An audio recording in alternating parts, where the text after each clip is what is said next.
Hey. Welcome to Credit Talks with Coach Dime, where we do credit repair the right way. So let's get right into it.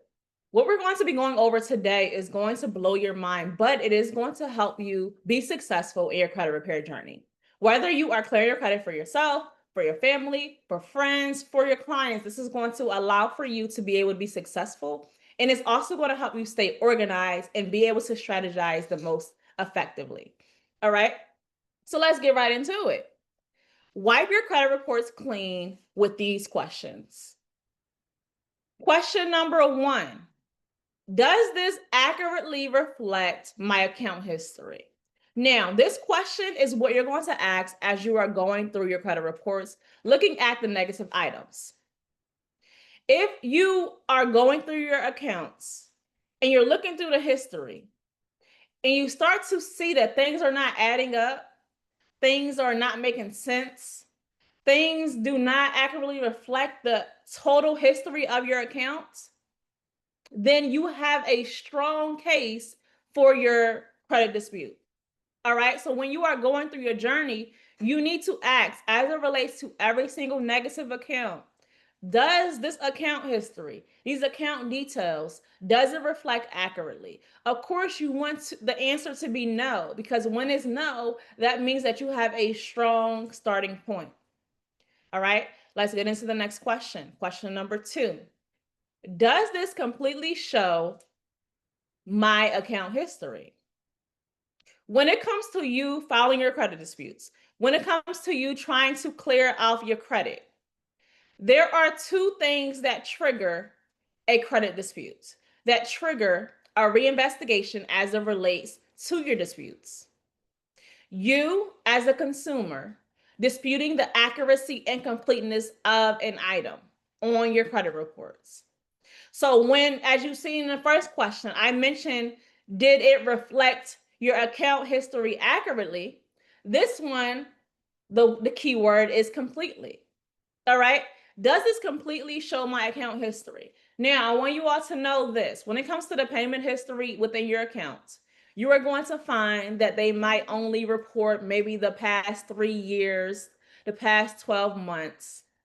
That's not as bad as them doing not reporting at all. Okay. So if you find that they don't have any reporting, what's the most important is if they are reporting your payment history and you see that they have, so this is 2025. So you see that they have 2024, 2023, 2021 listed. They have those years listed and then they have the months of the years, but there is absolutely nothing right there. That is an indication that your account is not reporting completely. So I want you to go through every single data point and look for missing information where there should be information listed there. Okay, so just like the first question, you want this answer to be no. Because if the answer is no, you can go ahead and add that to your dispute letter. All right. The next thing is, now we're going over to your dispute letters. So we analyzed the credit reports for the inaccurate and the incomplete data points. Now it's time for one of the most, no, I would actually, let me scratch that. I would say the most important piece of your credit journey, because this lays the foundation. This provides you with a fighting chance. Let me give you an example as to why I say that. The law says that the agencies have the right. When I say agency, I'm talking about Equifax, TransUnion, and Experian. They are not called credit bureaus. I don't know who came up with that name. I don't know where they got that name from, but they are not credit bureaus. They have never been referred to as credit bureaus in the law. They are called credit reporting agencies, consumer reporting agencies. That's it. Okay. So I just had to throw that in there because it's a lot of that going around. You guys call them credit bureaus, and that's not what they're called. Okay, so let's move forward and let's refer to them as what they are actually called, which is credit reporting agencies. All right. Now,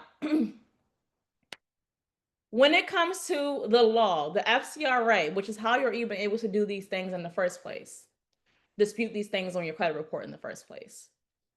When it comes to the FCRA, the agencies are able to mark your dispute as frivolous if you don't reply with, or if you don't provide them with enough information or details about your dispute. So if your dispute is template, if your dispute is bare boned, it don't explain anything, they have the legal right to mark your dispute as frivolous and not do anything for the dispute for you. So it is my highly recommended task for you is to make sure that you are as detailed as possible. All right. So does this letter explain what your credit issues are? So we're going to go back to question number 1 and 2. Your answers were no. Now, here is where you're going to explain exactly what the problems are, exactly what you were able to locate on your credit reports, and exactly what is wrong. This is exactly what you need to do. It needs to be detailed. It needs to be clear. It needs to be concise. And it needs to provide substance. All right. The more detailed, the better. And I'm going to tell you guys this. There is no need for you to draft 15 dispute letters because you got 50 accounts. Put all of your negative accounts on one letter. It's okay if that letter is 30, 40 pages long. It's absolutely all right. There is nothing that provides or says that you got to only dispute 4 letters or 4 accounts, only dispute 3 accounts. Nothing says you have to do that. So you can absolutely dispute all of your negative accounts in 1 letter. Okay. If it's 40 pages long, then so be it. They got to read. It's thorough and provides exactly what it needs to provide. All right. I mean, they don't think twice about giving you a report that has 100+ pages on it. So why are we caring about a dispute letter being 40 pages long? Right? So make sure that your letter is detailed. Make sure it's clear. Make sure it's concise. All right. So if your answer for this question needs to be yes, now you are having your own self, you're allowing for yourself to be held accountable. All right. You are holding yourself accountable by asking yourself these questions. The last question that you need to make sure that you are answering is, did you include proof? With your dispute letter, did you provide proof of what you were claiming to be inaccurate and incomplete? What you were disputing was actually exactly what you said it was, or it was wrong in this way or capacity? Did you include proof of that? Your answer needs to be yes to this question as well. If you did not include proof, go back and get some proof. If you have statements that show that you paid an account on the date or on the month or in the month, if they're claiming that you did not make a payment on time, and include the proof of that. If you have a letter where a company is agreeing to remove this kind of reporting on your credit reports, a negative remark on your credit report, and they still have it on there, include the proof with your dispute letter.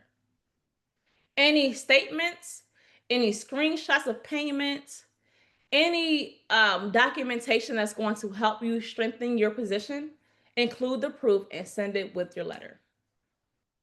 Make sure you send copies. Don't send the original versions because then it's gone forever, right? So send copies of your proof, but send proof. Do not try to go and take a shortcut, because you taking a shortcut is going to harm you in the long run. Excuse me. I'm telling you guys from experience. I'm telling you from what I know. Do not take shortcuts. Be detailed, be concise, be clear, include proof. You follow exactly what I said in this video. If you ask yourself these 4 questions while you're going through your credit journey, and you hold yourself accountable, and you follow through the steps, you are going to see accounts fall off of your credit reports that you never thought was possible. Thank you guys so much for joining Credit Talks with Coach Dime, where we do credit repair the right way. Thank you guys so much for being here, and catch you guys on the next one. Peace.